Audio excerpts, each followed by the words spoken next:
Most people would think this looks like a regular shuffle, but at the same time, magicians know that that is a false shuffle, which means that all the cards stay in the same order.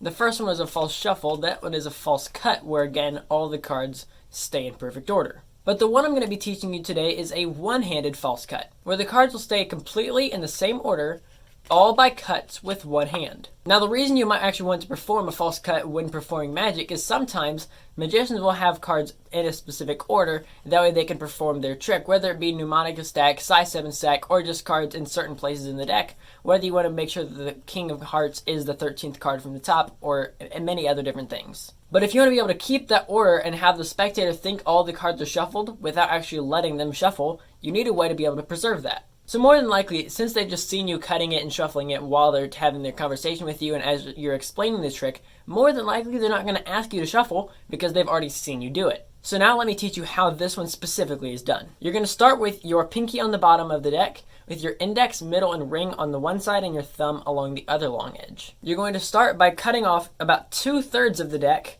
on the bottom half, and you'll have 1/3 of the deck on the top, cutting it off with your index. Now, this top packet is just going to be kind of floating on top, only touched by your middle, ring, and pinky, and the bottom packet will be touched by your thumb and your index finger. You're going to slide it out over the top right here. So notice, again, it's on the top short edge instead of the side long edge here. From here, you're then going to bring it all the way over to where it makes part of a triangle. Your position now should be to where the 1/3 of the deck should be on the bottom, and it should be right here in this little pocket in between your thumb and your index finger.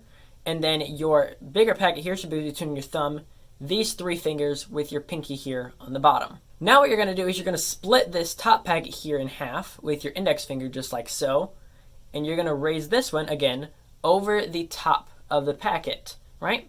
So now that you're here, you're going to slide this bottom packet here down, and now you have a triangle. You're going to take this bottom packet here with your index finger right where that value should be. So right now it's the 7 of diamonds. I'm going to push up on the 7 of diamonds here, and that will then close that into these 2 packets closing together.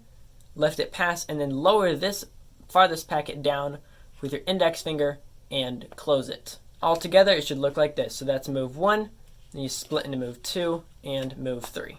Now here are just a couple of tips when performing this move. The first one is to remember that your index finger, for the most part, is going to be coming over this top edge. The next thing is to have a thinner deck, just like this one right here, which I would highly recommend, and I'll have linked in the description for 10% off using code cardperfectmagician. Now I do post a deck review every single week, so if you subscribe and ring the bell, then you can be notified and you can see in each of those deck reviews which decks are thinner and thicker, so you can know which ones to buy for moves like this. The next thing is to make sure that when you're doing that first original cut, that you have 2/3 on the bottom and you're not cutting it in half, because that'll make that second cut so much easier. What I mean by that is on this first cut, that bottom packet is definitely much bigger than that top packet. That way, when you split this here, you're now splitting it in thirds. A couple of prerequisites that will be definitely helpful for learning this move. That way you can practice those if this one is a little bit too hard. First of which is the Charlier cut.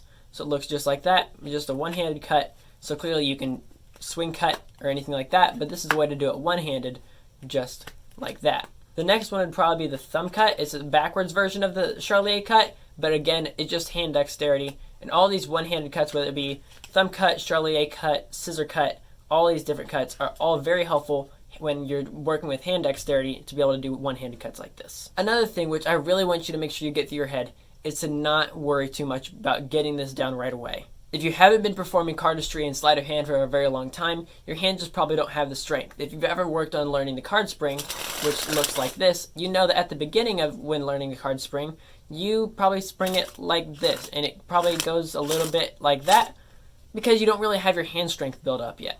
But then once you have your hand strength, it can be smooth because you actually have the actual capability of doing it smooth. So at the beginning, when you don't have the hand dexterity, don't worry, just keep working at it. But in all fairness, this one might not be for you. This one-handed false cut could not be your thing. You might say your hands are too small, which I do not believe is an excuse. Or you might just say, I like two-handed false cuts or false shuffles better. So if that is the case, I would recommend checking out this playlist full of false cuts and shuffles. Or if you want to check out this merch, you can check out the video right here to figure out how to get it. Make sure to subscribe and ring the bell so you can be notified when all of my videos drop, and I'll catch you guys in the next one. This is CPM, signing off.